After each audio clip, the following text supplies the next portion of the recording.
uma bomba relógio, com os ponteiros que avançam e recuam, movidos por fanatismo religioso, disputas étnicas e luta pelo poder.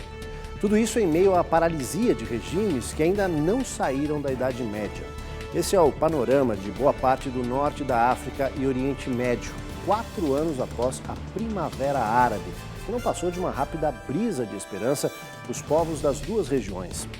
As poucas ditaduras que foram derrubadas não foram substituídas por regimes democráticos. Ao mesmo tempo, os povos da região assistem ao avanço de grupos radicais que fazem uso da religião para defender um recuo de séculos na história, de volta a um tempo em que a fé era desculpa para matar. Essa edição do Matéria de Capa quer fazer um rápido balanço dos acontecimentos numa parte do planeta onde a paz sempre esteve num ponto além do que é possível alcançar. Fique com a gente.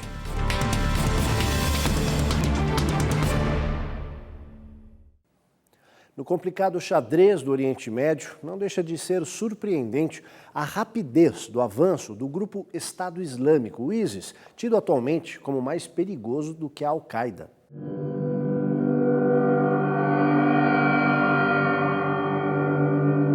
Em menos de 2 anos, os combatentes do ISIS assumiram o controle de uma faixa de território que vai de Alepo, ao norte da Síria, até Diyala, no leste do Iraque. O grupo surgiu em 2013, a princípio como um braço da Al-Qaeda no Iraque. Em poucos meses, o ISIS, abreviação em inglês para Estado Islâmico do Levante, conseguiu um número expressivo de vitórias contra as forças da Síria e do Iraque, ampliando o controle sobre o território dos dois países. A organização é liderada por Abu Bakr al-Baghdadi, que pretende formar um califado, um regime orientado pela interpretação radical do Corão, o livro sagrado dos muçulmanos, nos territórios ocupados. Além dos sunitas do Iraque e Síria, o ISIS atrai combatentes entre jovens de origem árabe na França, Grã-Bretanha e do Oriente Médio. Nos últimos meses, as divergências entre os dois grandes grupos radicais que operam na região ficaram claras. Quando a Al-Qaeda pediu ao ISIS que concentrasse suas atividades no Iraque, deixando a Síria para seus seguidores, o Estado Islâmico recusou a proposta. Os 2 anos de combates entre o ISIS e as forças sírias e iraquianas já deixaram milhares de mortos e feridos, além de centenas de vítimas de sequestros e execuções. Os rebeldes do ISIS também representam um grande perigo para os países vizinhos da Síria e do Iraque, como o Líbano, Jordânia e Arábia Saudita. O único país da região que está livre da ameaça é o Irã, a maior potência militar na área. Governado pelo clero xiita, o Irã já advertiu que não permitirá qualquer ameaça a seu território.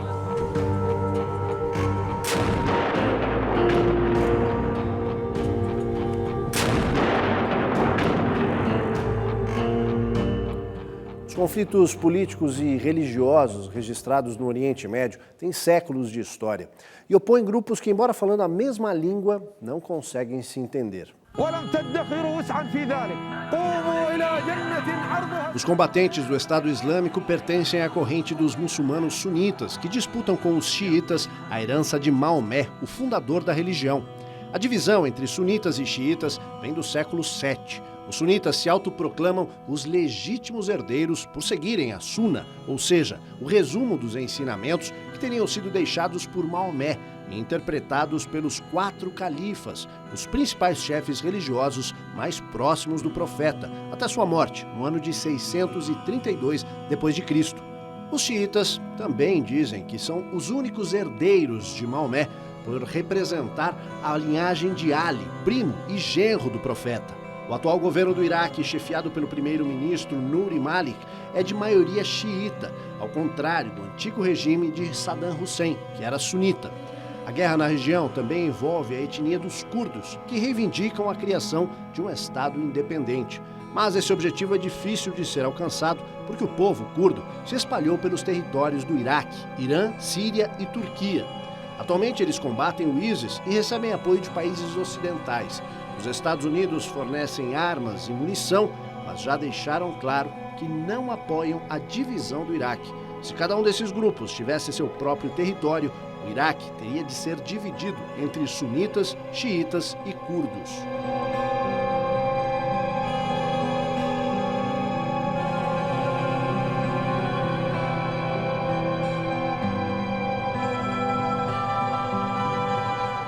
Há muito tempo, o mundo não presenciava um grau de violência e radicalismo como o que vem sendo promovido pelo ISIS. Os sequestros e execuções de reféns diante das câmeras se tornaram uma espécie de propaganda dos rebeldes.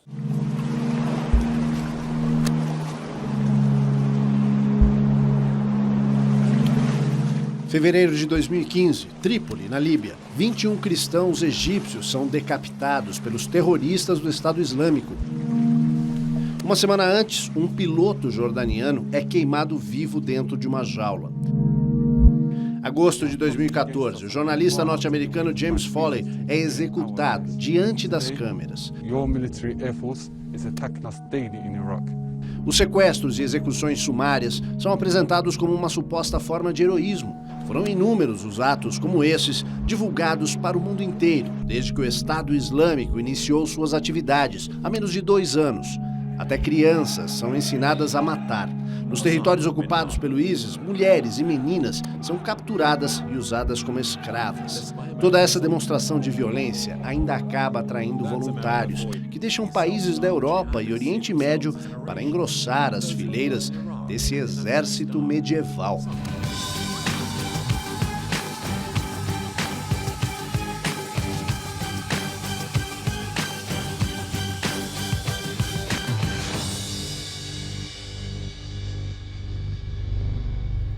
Além das perdas humanas nesse conflito, os rebeldes do Estado Islâmico vêm promovendo a destruição de importantes tesouros artísticos, considerados patrimônio cultural da humanidade.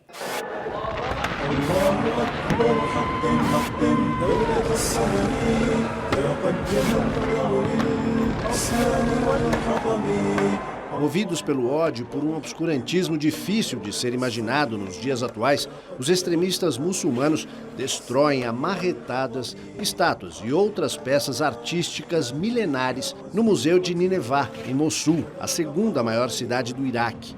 Alguns dos objetos destruídos datam do século VII a.C. O objetivo dos rebeldes é destruir toda a criação artística de outras civilizações que não se enquadrem em sua fé religiosa.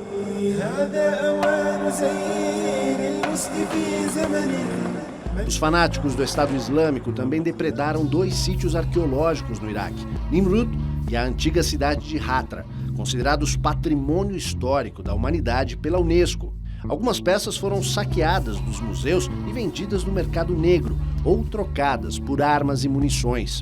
Em Tunis, capital da Tunísia, os militantes do ISIS invadiram o Museu Nacional Bardo e mataram mais de 20 pessoas, a maioria turistas estrangeiros. O museu, construído num palácio do século XV, é o maior do país e atrai turistas do mundo inteiro. Com esses atos, o Estado Islâmico faz demonstração de força e propaganda para atrair novos membros. Na Síria, o Museu Nacional de Damasco também foi alvo de atentado. Após o ataque, funcionários tentam salvar o que restou. Embrulham estátuas que serão levadas para um lugar seguro, na esperança de proteger as peças da ação dos extremistas.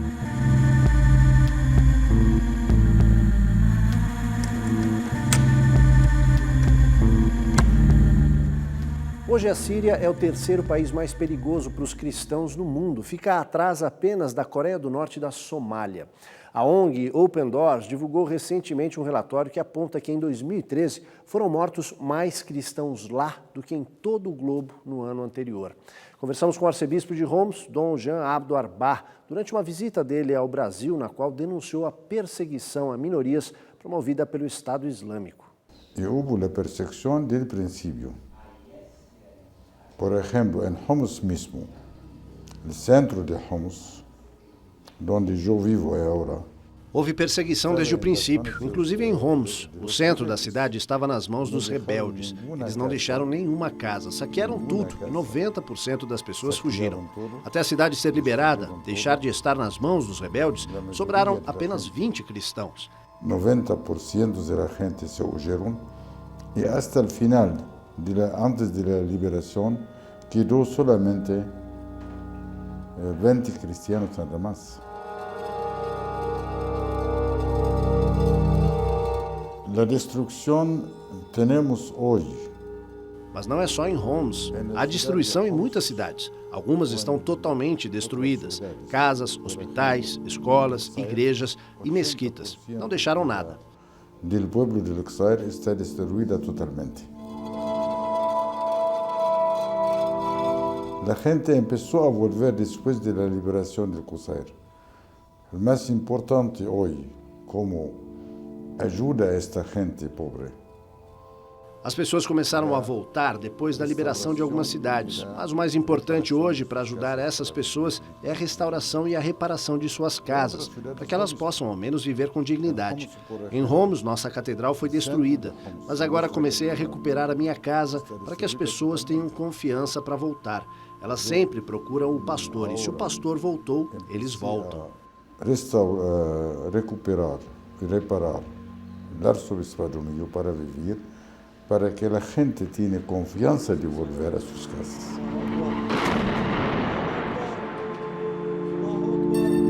Outras cidades, por exemplo, Alepo, houve de 150 mil cristianos. Em cidades como Alepo, havia 150 mil cristãos. Hoje, há 50 mil. No norte da Síria, quase não há mais cristãos. Eles fugiram para se proteger. Houve um massacre de 21 egípcios, 250 assírios sequestrados, 23 povos cristãos, que antes viviam tranquilamente, foram afetados. Eles entraram nos povoados de madrugada, saquearam as casas, não pouparam nem as crianças. A maioria das pessoas teme pelas meninas e pelas mulheres. A maioria da gente tem muito medo para as chicas e as mulheres.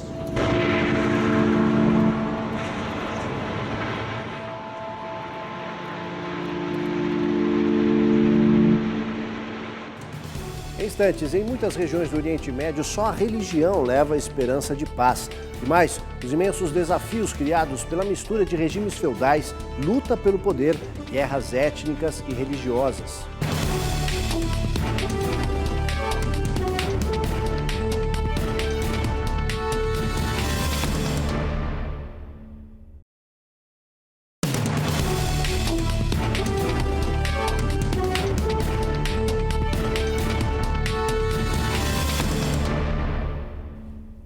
Uma colcha de retalhos formada por ricos produtores de petróleo, regimes medievais e outros que passaram pela turbulência provocada pela Primavera Árabe, mas permanecem presos ao passado. Assim é o Oriente Médio.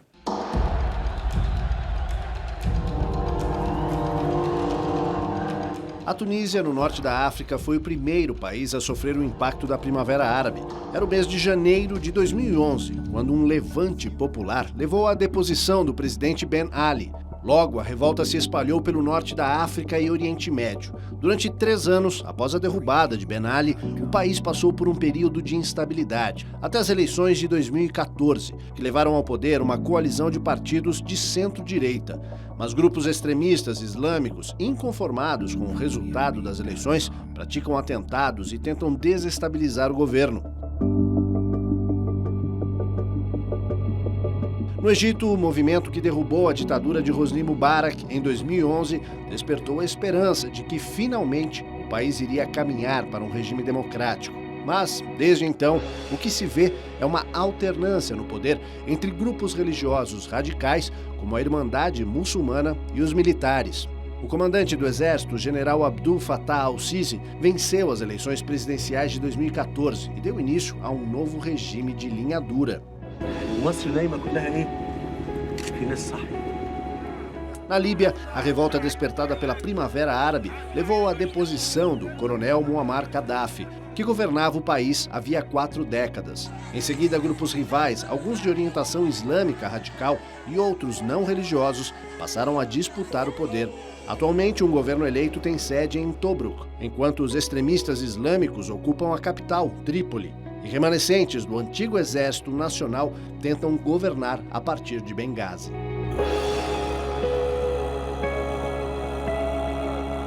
O Iêmen foi outro país que sofreu o impacto das revoltas populares de 2011. O presidente Abdullah Saleh foi deposto. Seu substituto, Mansur al-Hadi, eleito em 2012, conseguiu se manter no poder por 2 anos, até ser obrigado a fugir do país em março, diante do avanço de extremistas muçulmanos que tomaram a capital Sanaá. Sem um governo central, o Iêmen se tornou palco de uma disputa entre muçulmanos xiitas do grupo Houthis e os sunitas do Estado Islâmico.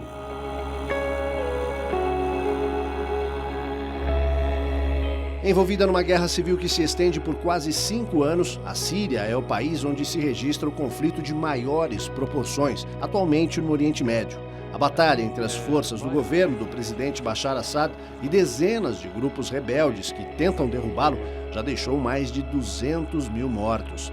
Milhões de refugiados se espalham pelos países vizinhos em acampamentos precários, onde idosos, mulheres e crianças sobrevivem em condições subhumanas.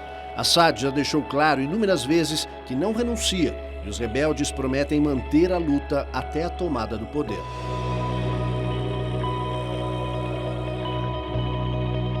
No Iraque, a retirada das tropas norte-americanas, decidida pelo presidente Barack Obama, não levou à estabilização, como alguns acreditavam. Os sunitas do Estado Islâmico pretendem formar um califado, ou seja, um regime com base na interpretação radical do Corão, o livro sagrado dos muçulmanos, em áreas do Iraque e da Síria. Para isso, eles combatem o governo central de Bagdá e enfrentam a resistência dos xiitas, majoritários no país.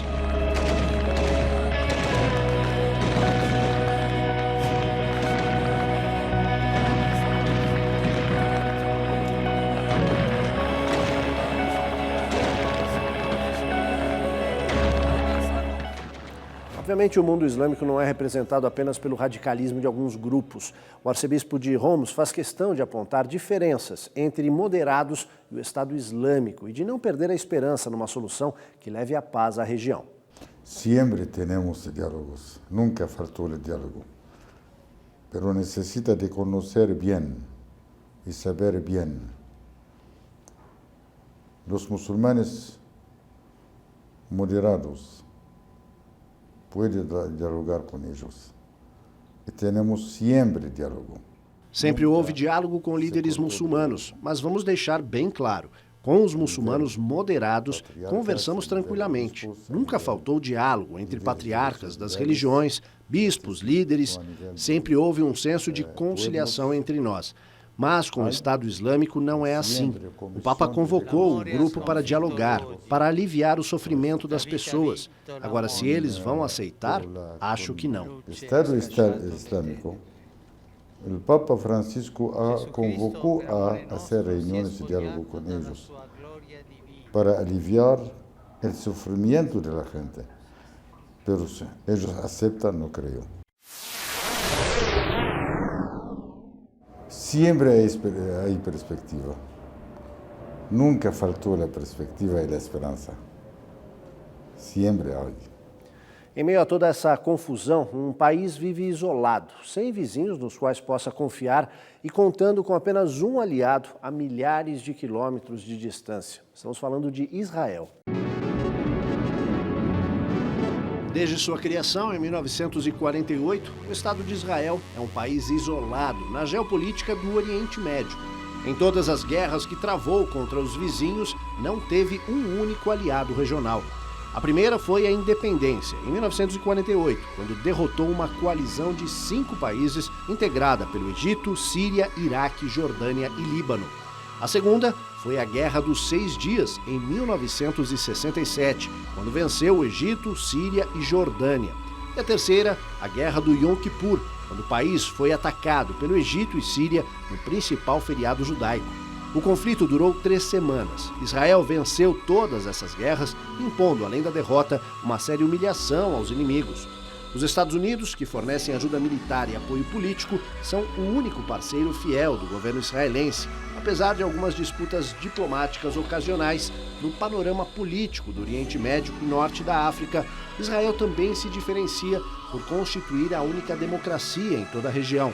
É o único país onde existem liberdade de imprensa e partidos políticos que vão da extrema-direita à extrema-esquerda, além do voto livre e não obrigatório.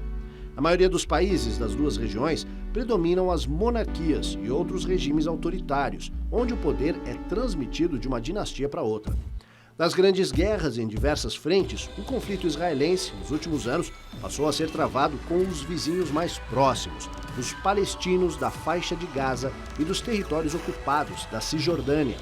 Gaza é uma estreita faixa de terra situada ao sul de Israel, onde vivem cerca de 1.800.000 palestinos. O comando político local é do Hamas, grupo fundamentalista muçulmano, que não aceita a existência do Estado judaico. A tensão na fronteira é permanente. De tempos em tempos, o Hamas dispara foguetes contra alvos israelenses, enquanto os caças de Israel respondem com bombardeios aéreos.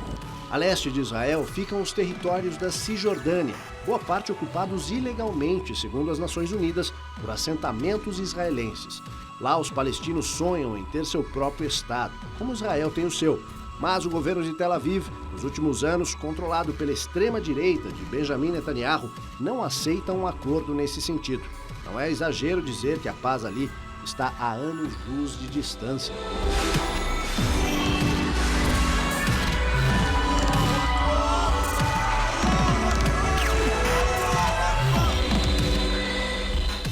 Apontado como responsável por grande parte da confusão existente no Oriente Médio por conta dos erros cometidos mais recentemente pelo governo do ex-presidente George W. Bush, os Estados Unidos tentam corrigir os pecados do passado, mas essa é uma tarefa quase impossível.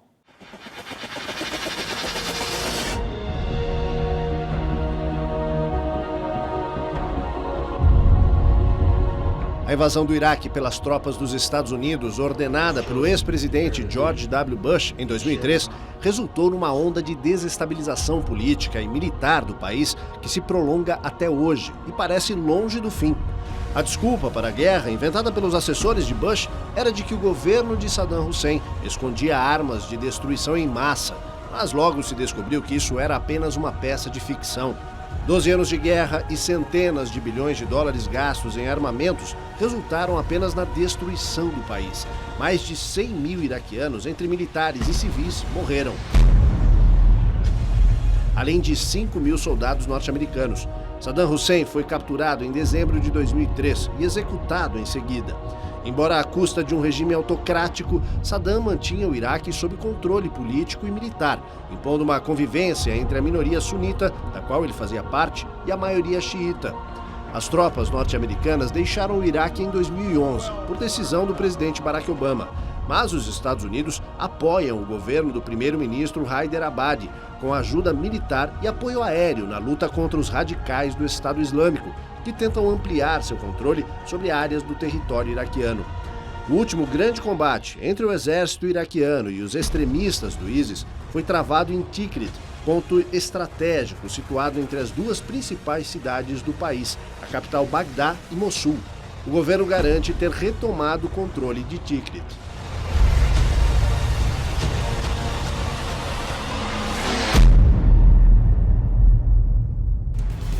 Em instantes, a União Europeia se divide diante do desafio representado pela onda de imigrantes.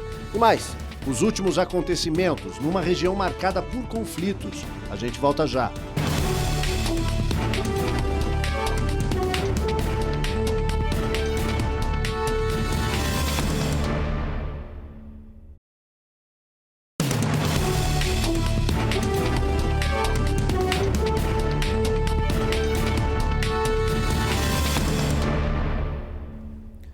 Atuando quase sempre a reboque dos Estados Unidos, os países da Europa Ocidental seguem a lógica das grandes potências. É preciso preservar alguma ordem no Oriente Médio, de onde vem a maior parte do petróleo consumido no mundo.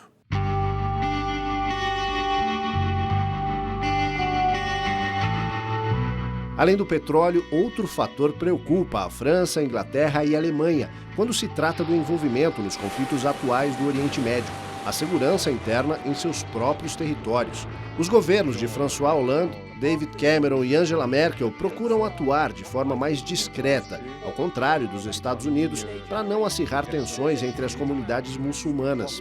Inglaterra e França apoiam a campanha militar dos Estados Unidos contra os rebeldes do Estado Islâmico no Iraque e na Síria, mas insistem na versão de que a política principal de seus governos está relacionada com a ajuda humanitária.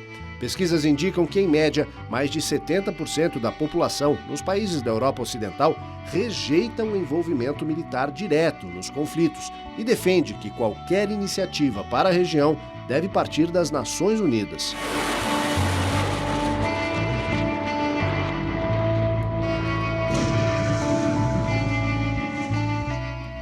região marcada pela turbulência política e militar, os fatos não param de surpreender. Vamos a um resumo de apenas alguns deles nas últimas horas.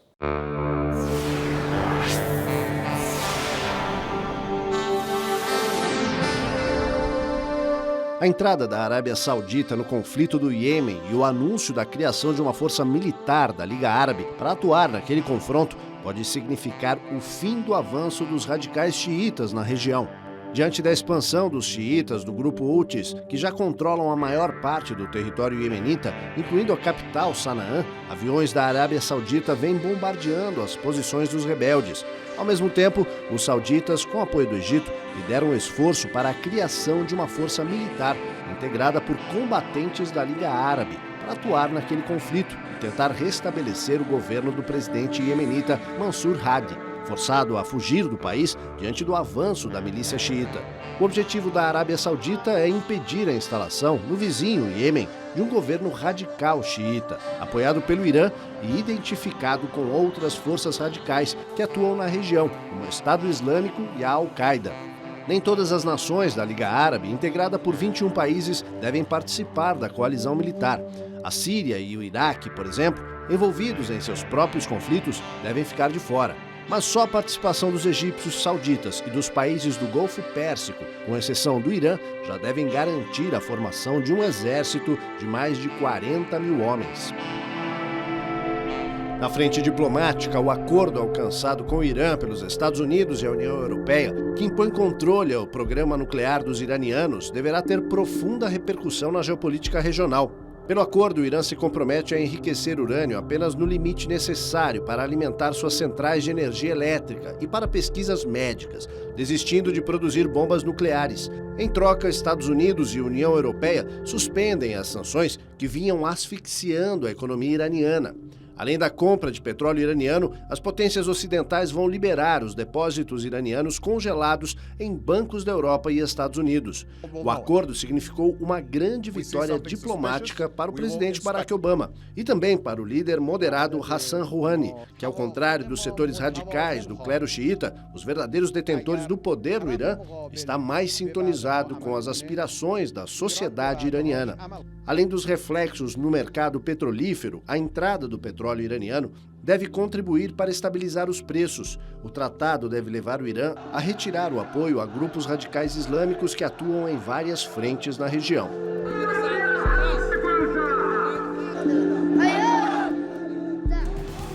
Chama atenção o fato de que a região onde tudo começou para essa civilização nunca teve um período prolongado de paz, ao contrário de outros pontos do planeta. E ainda mais porque a história iniciada lá sempre esteve misturada à religião e propõe, em geral, a convivência pacífica entre povos de diferentes origens. Daí surgem questões como de onde vem o ódio que alimenta as guerras e o terrorismo que atormentam os habitantes daquela região? Por que, se eles nasceram no berço das diversas religiões, não conseguem se entender? Haverá paz algum dia para aqueles povos? São perguntas que valem muitas reflexões. A Matéria de Capa fica por aqui, a gente volta no próximo domingo, nesse mesmo horário. Uma ótima noite a todos e até lá.